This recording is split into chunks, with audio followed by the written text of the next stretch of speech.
देश भर में गीत संगीत के अवैध रूप से unregistered copyrights companies PPL, Novex communication limited और आईपीआरएस की धक्केशाही के खिलाफ देश भर की DJ lights and sound association एकजुट हो गई है और इन तथाकथित कंपनीज के खिलाफ मोर्चा खोल दिया है। एसोसिएशन का कहना है कि इन तथाकथित अनरजिस्टर्ड कॉपीराइट कंपनीज ने देश भर में होटल इंडस्ट्री के सहयोग से 2500 करोड़ रुपए से अधिक का स्कैम किया है। एसोसिएशन ने प्रधानमंत्री, गृह मंत्री सहित chief justice of India ED, commerce minister सहित कॉरपोरेट अफेयर मिनिस्टर को पत्र लिखकर इन कंपनीज की ईडी से जांच करवाने जाने की मांग की है। वहीं इस प्रेस कॉन्फ्रेंस में शामिल हुए दिल्ली, पंजाब, हरियाणा, राजस्थान, उत्तर प्रदेश और उत्तराखंड से DJ light and sound association के पदाधिकारी और सदस्यों ने इन कंपनीज की लूट खसोट के खिलाफ विरोध जताते हुए रोष प्रकट किया और चेतावनी देते हुए कहा कि अगर यह लूट खसोट और धक्केशाही बंद ना हुई तो इसके गंभीर परिणाम भुगतने होंगे। लॉ बहुत क्लियर है कि जो पब्लिक परफॉर्मेंस राइट है, जहाँ पे पब्लिक में बसती है, वो आपको सेक्शन 33 में सेंट्रल गवर्नमेंट अप्रूवल देगी। अब आप प्रोड्यूसरों को लो, पहले कोई भी फिल्म या म्यूज़िक एल्बम बनता है, उसके थिएटर, सैटेलाइट, इंटरनेट, डिजिटल, उसमें कोई कॉपीराइट सोसाइटी की ज़रूरत नहीं है, जो सेक्शन 30 में किया जाता है। सिर्फ पब्लिक परफॉर्मेंस राइट 33 में एक रेस्ट्रिक्शन लगा दिया, क्योंकि हर आदमी जाके वहाँ पे पैसा नहीं ले सकता, तो इसलिए सेंट्रल गवर्नमेंट ने अप्रूवल देके सोसाइटी बनाई। अब यही चीज़ हर आदमी और हर प्रोड्यूसर और म्यूज़िक कंपनी खोलने लगे और सब जाके मुड़े खड़े हो जाए कि भाई हमारे पैसे दो, हमारे पैसे दो, तो कितने लोगों को पैसे देते जाएंगे। इसलिए वो सिंगल विंडो के लिए उन्होंने एक वर्क कि हर एक वर्क है, साउंड रिकॉर्डिंग है, लिटरेरी है, जो भी वर्क है, जो भी डिफाइन किया हुआ है, उसके लिए एक सोसाइटी बनाइए तो कि सबकी सुविधाएं हों।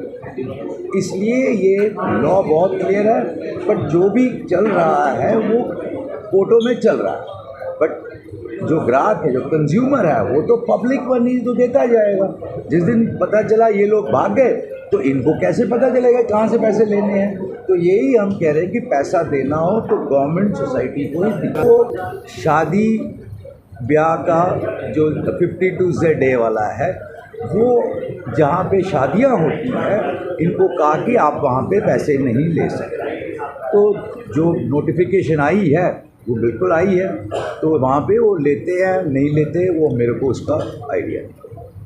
वो पता होगा कि सर कोई नहीं कर सकते पैसे वैसे लॉ ਦੇ स्पेशल लिखा है कोई मैरिज फंक्शन पैसा इकट्ठा नहीं कर सकते, फिर भी पैसा इकट्ठा कर रहे हैं। बर्थडे पार्टी से कोई पैसा नहीं इकट्ठा कर सकते, फिर भी पैसे जा रहे हैं। वर्ल्ड में ये जो पब्लिक परफॉर्मेंस राइट सोसाइटी के थ्रू ही होता है और हमारे कानून में भी है, कोई इसमें दो राय नहीं है। अब इसमें कोई चीज़ कर रहे हैं नहीं कर रहे, वो हमें कोर्ट का जाके जो भी रिस्पेक्ट करना, भाई उसकी प्रोसीडिंग्स है, कोई हम गलत काम नहीं कर सकते। हम इनको कहते हैं सबसे पहला जो कोर्ट का ऑर्डर है वो पहले मानो। जो आपको कोई प्रॉब्लम है तो आप भी जाओ कोर्ट में, पर जो टाइम लगता है वो तो लगेगा ही लगेगा। सर बिल्कुल, इनको ये भी जा रहे हैं कोर्ट में, तो कोर्ट में तो जाएंगे ही जाएंगे। आज यहाँ चंडीगढ़ में शुरू हुआ है, कल ये दिल्ली, हरियाणा, हिमाचल, पूरा हिंदुस्तान में भी सब चले जाएंगे, तभी तो पता चलेगा कि क्या हो रहा है, नहीं तो यही ऐसा ही चलता रहेगा। तो हम भी यही कह रहे हैं, तो पहले जो कानूनी तरीका है वो उसको पूरा करो, उसके लिए सब इकट्ठा होना पड़ेगा। हर जगह आपकी जुरिसडिक्शन में फाइलिंग होगी। अगर आपको जहाँ पे इतने दूर से आते हैं उनको अगर जाना है तो वहाँ पे भी वकील हैं, अगर वहाँ पे वकील को मिलना है तो इनकी एसोसिएशन है, तो जाना है तो हमें संविधान के हिसाब से ही जाना पड़ेगा ना। वो हम बिल्कुल इनको कहते हैं कि आप बिल्कुल कोर्ट में अपना केसेस करो। हमारे चंडीगढ़ की सवाल पूछे एसोसिएशन में जाने की भी पूरी तैयारी कर रही है और इसके साथ साथ हम पुलिस में भी जाएंगे कि ये जो धंधा कर रखा है इन्होंने ज़बरदस्ती पैसे इकट्ठा करने का, उनके अगेंस्ट कोई क्रिमिनल केस रजिस्टर किया जाए और उनको आज के दिन रोका जाए कि जब तक इनके पास कोई अथॉरिटी नहीं आती तब तक ये पैसा इकट्ठा ना कर सके। मैडम जिस तरह से तो संरक्षण प्राप्त है या नहीं है, लेकिन सेंट्रल गवर्नमेंट ने जो रूल बनाया है उस रूल के हिसाब से अगर हमारी गवर्नमेंट इंटरवीन करे, सेंट्रल गवर्नमेंट अगर अपना डंडा चला दे तो इनमें से किसी की भी अथॉरिटी नहीं है कि ये हमसे पैसा इकट्ठा कर सके। इसलिए हम लोग बार बार यही कहते हैं कि हमने अपने पीएम साहब को भी एक लेटर लिखी है कि स्कैम को जो है उसको खोला जाए और उसको उजागर करके लोगों के बीच में अवेयरनेस जो हम बना रहे हैं, शुरू कर रहे हैं हम ये पंजाब हरियाणा से जो हमने अब अवेयरनेस प्रोग्राम शुरू किया है उसके अकॉर्डिंगली हम ये ज़रूर कहेंगे कि जितने भी लोग हैं हमारे डीजे एसोसिएशन के, वो सारे के सारे सबसे पहले एक काम करें कि इनको पैसा देना बंद करें और अपने अपने अधिकार के लिए सारे मिल के जो एकजुट होके जो है कानूनी लड़ाई लड़ने की शुरुआत करें, ये ज़रूरी है। कि IPRS और PPL और नोवेक्स एक ऐसी कंपनी है जिन्होंने को परमिशन ना हो तो बावजूद भी ये साढ़े को पैसे इकट्ठा कर रहे हैं और उन्होंने को परमिशन है नहीं तो कभी जैसे अप्लाई किया हुआ है और वो जो अप्लाई किया हुआ है जब अप्लाई किया तो पैसे नहीं ले सकते। इस करके ਅਸੀਂ ਇਹ ਚਾਹੁੰਦੇ ਹਾਂ ਕਿ ਅਗਰ ਗਵਰਨਮੈਂਟ ਉਹਨਾਂ ਨੂੰ ਪਰਮਿਸ਼ਨ ਦੇਗੀ ਜਾਂ ਉਹ ਪਰਮਿਸ਼ਨ ਲੈ ਕੇ ਆਣਗੇ ਤਾਂ ਅਸੀਂ ਉਹਨਾਂ ਦੇ ਪੈਸੇ ਦੇਵਾਂਗੇ, ਉਹ ਵੀ ਗਵਰਨਮੈਂਟ ਡਿਸਾਈਡ ਕਰੇਗੀ ਕਿ ਇਹਨਾਂ ਨੂੰ ਕਿੰਨੇ ਪੈਸੇ ਦੇਣੇ। ਅੱਜ ਦੀ ਡੇਟ ਦੇ ਵਿੱਚੋਂ ਮੀਡੀਆ ਕਰਮੀਆਂ ਦਾ ਧੰਨਵਾਦ ਹੈ ਔਰ ਚੇਚੇ ਤੌਰ ਤੇ ਮੈਨਰ ਸਾਹਿਬ ਦਾ ਧੰਨਵਾਦ ਕਰਾਂਗੇ ਜੋ ਕਿ ਕਾਪੀਰਾਈਟ ਸੋਸਾਇਟੀ ਨਾਲ ਪਿਛਲੇ ਬੜੇ ਲੰਬੇ ਸਮੇਂ ਤੋਂ ਜੁੜੇ ਹੋਏ ਨੇ ਔਰ ਉਚੇਚੇ ਸਾਡੇ ਛੋਟੇ ਜਿਹੇ ਸੱਦੇ ਤੇ ਐਸੋਸੀਏਸ਼ਨ ਔਰ ਇਵੈਂਟ ਵਾਲਿਆਂ ਦੇ ਇੱਥੇ ਪਹੁੰਚੇ ਨੇ।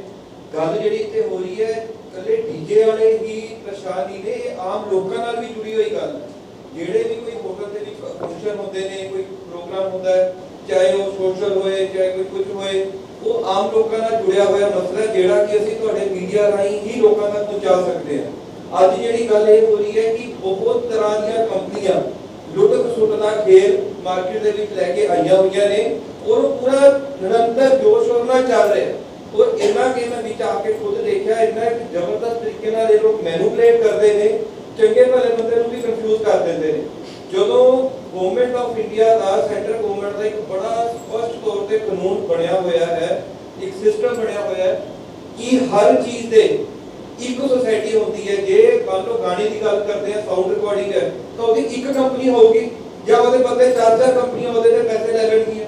ਜੇ ਵੀਡੀਓਗ੍ਰਾਫੀ ਹੋਏਗੀ ਤਾਂ ਉਹਦੀ ਇੱਕ ਕੰਪਨੀ ਹੋਊਗੀ। तो जितने भी ये डिटेल ले सकते हैं इन्हें जो भी कंपनी है ना लैंड तो ग्रेस नहीं करांगा PPL जनाब RTI Rahi government of India ने जो ਤੁਹਾਨੂੰ ਚਾਹੋ ਤਾਂ ਅਸੀਂ ਤੁਹਾਨੂੰ ਪ੍ਰੋਵਾਈਡ ਕਰਾ ਸਕਦੇ ਹਾਂ। ਉਹਦੇ ਵਿੱਚ ਕਲੀਅਰ ਲਿਖਿਆ ਹੋਇਆ ਹੈ ਕਿ ਇਹ ਕੋਈ ਗਵਰਨਮੈਂਟ ਬਾਡੀ ਕੀ ਕਹਿੰਦੇ ਰੈਕਗਨਾਈਜ਼ ਨਹੀਂ ਹੈਗੀ ਹੈ, ਇਹਨਾਂ ਦੇ ਸਰਟੀਫਿਕੇਟ ਖਤਮ ਹੋ ਚੁੱਕੇ ਨੇ। ਦੂਜੀ ਕੰਪਨੀ ਹੈਗੀ ਹੈ ਨੋਵੈਕ, ਇਹਦਾ ਵੀ RTI ਦੇ ਵਿੱਚ ਬਕਾਇਦਾ ਜ਼ਿਕਰ ਹੈ ਕਿ ਇਹ ਕੋਈ ਵੀ ਪੈਸਾ ਵਸੂਲ ਨਹੀਂ ਕਰ ਸਕਦੀਆਂ ਕਿਉਂਕਿ ਕਾਪੀਰਾਈਟ ਸੋਸਾਇਟੀ ਰਜਿਸਟਰ ਤੋਂ ਬਗੈਰ ਸੈਕਸ਼ਨ 33 ਤੁਸੀਂ ਲੈਣ ਦੇ ਹੱਕਦਾਰ ਹੀ ਨਹੀਂ ਹੈਗੇ, ਤਾਂ ਵੀ ਧੱਕਾ ਚੱਲ ਰਿਹਾ। ਫਿਰ ਅਸੀਂ ਇਹਨਾਂ ਦਾ ਪਤਾ ਕੀਤਾ ਜਿਹੜੇ PPL ਵਾਲੀ ਕੰਪਨੀ ਬੋਲਦੀ ਹੈ ਸੈਂਟਰ ਇਹਨਾਂ ਨੇ ਹਾਈ ਕੋਰਟ ਕੇਸ ਪਾਇਆ। ਕੇਸ ਪਾਉਣ ਤੋਂ ਬਾਅਦ ਇਹਨਾਂ ਨੇ ਕੀਤਾ ਕਿ ਸਾਨੂੰ ਸੈਕਸ਼ਨ 33 ਦਿੱਤਾ ਜਾਵੇ। ਗਵਰਨਮੈਂਟ ਆਫ ਇੰਡੀਆ ਦੇ ਇਹ ਵੀ 15 ਪੇਜਾਂ ਦੇ ਕਾਗਜ਼ ਅਸੀਂ ਤੁਹਾਨੂੰ ਪ੍ਰੋਵਾਈਡ ਕਰਾ ਸਕਦੇ ਹਾਂ ਜਿਹਦੇ ਵਿੱਚ ਕਲੀਅਰ ਤੌਰ ਤੇ ਉਹਨਾਂ ਦੀ ਡਿਨਾਈ ਲਿਖੀ ਹੋਈ ਹੈ। ਜੇ ਕਹਿੰਦੇ ਜੀ ਹੁਣ ਕਹਿੰਦੇ ਜੀ ਸਾਨੂੰ ਇਹਦੀ ਲੋੜ ਨਹੀਂ, ਜੇ ਤੁਹਾਨੂੰ ਲੋੜ ਨਹੀਂ ਹੈ ਤਾਂ ਪਹਿਲਾਂ ਤੁਸੀਂ ਕਿਉਂ ਲਿਆ, ਕਿਉਂ ਆਮ ਜਨਤਾ ਦਾ ਬੇਵਕੂਫ ਬਣਾ ਰਹੇ ਹੋ? ਇਹਦਾ ਕਾਰਨ ਹੈ ਸੈਕਸ਼ਨ 33 ਬਣਾਉਣ ਦਾ ਸਰਕਾਰ ਦਾ ਬਹੁਤ ਵੱਡਾ ਕਾਰਨ ਹੈ ਕਿਉਂਕਿ ਸੈਕਸ਼ਨ 33 ਬਣੇ ਹੋਣ ਕਰਕੇ ਉਹ ਕਿੰਨੇ ਪੈਸੇ ਲੈ ਰਹੇ ਨੇ ਉਹ ਲਿਖਣੇ ਪੈਂਦੇ ਨੇ। ਇਹ ਪੈਸੇ ਕਿਹਦੇ ਬਿਹਾਫ ਤੇ ਲੈਂਦੇ ਨੇ? ਪ੍ਰੋਡਿਊਸਰਾਂ ਦੇ ਬਿਹਾਫ ਤੇ ਲੈਂਦੇ ਨੇ। ਕਹਿੰਦੇ ਨੇ ਜੀ ਅਸੀਂ ਕਾਪੀਰਾਈਟ ਲੈ ਰਹੇ ਹਾਂ ਕਿ ਜਿਹਦੀ ਪ੍ਰੋਡਿਊਸਰ ਹੈ, ਜਿਹੜਾ ਆਥਰ ਹੈ, ਜਿਹੜਾ ਮਾਲਕ ਹੈ ਉਹਨੂੰ ਪੈਸੇ ਪਹੁੰਚਾਉਣੇ ਹੈ। ਕੀ ਇਹ ਪੈਸੇ ਪਹੁੰਚਾਉਂਦੇ ਨੇ? ਇਹਨਾਂ ਤੋਂ ਪੁੱਛਿਆ ਜਾਵੇ। ਸਾਰੇ ਦੇ ਪੈਸੇ ਤਕਰੀਬਨ ਇਹਨਾਂ ਦੇ ਜੇਬਾਂ 'ਚ ਜਾ ਰਹੇ ਨੇ ਜੇ ਪਤਾ ਕਰੀ। ਫਿਰ ਇੱਕ ਕੰਪਨੀ ਆ ਗਈ IPRS, ਇਹ ਕੀ ਕਹਿ ਰਹੇ ਨੇ ਕਿ ਅਸੀਂ ਅਪਲਾਈ ਕੀਤਾ ਹੋਇਆ। ਇਹ ਕੀ ਗੱਲ ਬਣਦੀ ਹੈ ਜੀ? ਤੁਹਾਡੀ ਜਾਣਕਾਰੀ ਲਈ ਹੋਰ ਦੱਸ ਦਈਏ ਜਿਹੜਾ ਇੱਕ ਸਰਟੀਫਿਕੇਟ ਹੁੰਦਾ ਸੈਕਸ਼ਨ 33 ਦਾ, ਠੀਕ ਹੈ ਜੀ, ਇਹ 5 ਸਾਲ ਵਾਸਤੇ ਹੁੰਦਾ। ਉਹਨਾਂ ਦਾ 2017 ਚ ਆਇਆ, 17 18 19 20 21 22 ਦਾ ਖਤਮ ਹੋਇਆ, ਉਹ ਵੀ ਲਈ ਜਾ ਰਹੇ ਨੇ। मतलब इतना धक्का चल रहा है। फिर सारी एसोसिएशन ने ਜਿਹੜੇ ਅਲੱਗ-ਅਲੱਗ ਨਾਰਥ ਇੰਡੀਆ ਦੇ ਇਕੱਠੇ ਹੋ ਕੇ ਅਸੀਂ ਫੈਸਲਾ ਕੀਤਾ ਵੀ ਇਹ ਜਿਹੜਾ ਗੋਰਖ ਧੰਦਾ ਚੱਲ ਰਿਹਾ, ਲੁੱਟ ਖਸੁੱਟ ਦਾ ਖੇਲ ਚੱਲ ਰਿਹਾ, ਕਿਉਂ ਨਾ ਦੇਸ਼ ਦੇ ਮਾਨਯੋਗ ਪ੍ਰਧਾਨ ਮੰਤਰੀ ਦੇ ਕੋਲ ਪਹੁੰਚਾਇਆ ਜਾਵੇ। ਔਰ ਅਸੀਂ ਤੁਹਾਡੇ ਮੀਡੀਆ ਰਾਹੀਂ ਦੱਸਣਾ ਚਾਹੁੰਦੇ ਹਾਂ ਕਿ ਇਹ ਚੀਜ਼ ਪ੍ਰਧਾਨ ਮੰਤਰੀ ਜੀ ਤੱਕ, ਗ੍ਰਹਿ ਮੰਤਰੀ ਤੱਕ, ਈਡੀ ਤੱਕ ਅਸੀਂ ਸਾਰਿਆਂ ਤੱਕ ਇਹ ਪਹੁੰਚਾ ਚੁੱਕੇ ਹਾਂ ਔਰ ਉਹਨਾਂ ਨੂੰ ਇਸ ਮੰਚ ਰਾਹੀਂ ਅਪੀਲ ਕਰਦੇ ਹਾਂ ਕਿ ਇਹਦੀ ਗਹਿਰਾਈ ਨਾਲ ਜਾਂਚ ਕੀਤੀ ਜਾਵੇ ਕਿ ਆਖਿਰ ਇਹ ਹੋ ਕੀ ਰਿਹਾ, ਇਹਦੇ ਵਿੱਚ ਕੌਣ-ਕੌਣ ਲੋਕ ਮਿਲੇ ਹੋਏ ਨੇ। ਜਦ ਕਾਨੂੰਨ ਕਹਿੰਦਾ ਨਹੀਂ ਕਰ ਸਕਦੇ, ਕੋਈ ਤਾਂ ਮਿਲਿਆ ਹੋਇਆ। ਅੱਜ ਜਿਹੜਾ ਪ੍ਰੋਟੈਸਟ ਸੀਗਾ ਉਹ ਸੰਕੇਤਕ ਸੀ ਦੱਸਣ ਵਾਸਤੇ ਕਿ ਜਦ ਇਸ ਮੰਚ ਤੇ ਅੱਜ ਅਸੀਂ ਇਕੱਠੇ ਹੋਏ ਆ ਤਾਂ ਇੱਥੇ ਤੱਕ ਨਹੀਂ ਰੁਕੂਗਾ। ਇਸ ਸੰਕੇਤ ਨੂੰ ਸਮਝੋ, ਇਹ ਕਿੱਥੇ ਤੱਕ ਜਾਊਗਾ ਔਰ ਸਾਡੀ ਆਉਂਦੇ ਦਿਨਾਂ ਦੇ ਵਿੱਚ ਨਾਰਥ ਇੰਡੀਆ ਵਿੱਚ, ਪੂਰੇ ਇੰਡੀਆ ਦੇ ਵਿੱਚ ਇਸ ਮੁਹਿੰਮ ਨੂੰ ਚਲਾਇਆ ਜਾਵੇਗਾ। तो मैं ज्यादा ना बोलता हुआ जो कुछ घट वध कह गया हुआ तो मैं माफी चाहांगा और जोली साहब को बेनती करांगा कि वो अगला प्रोग्राम दसन।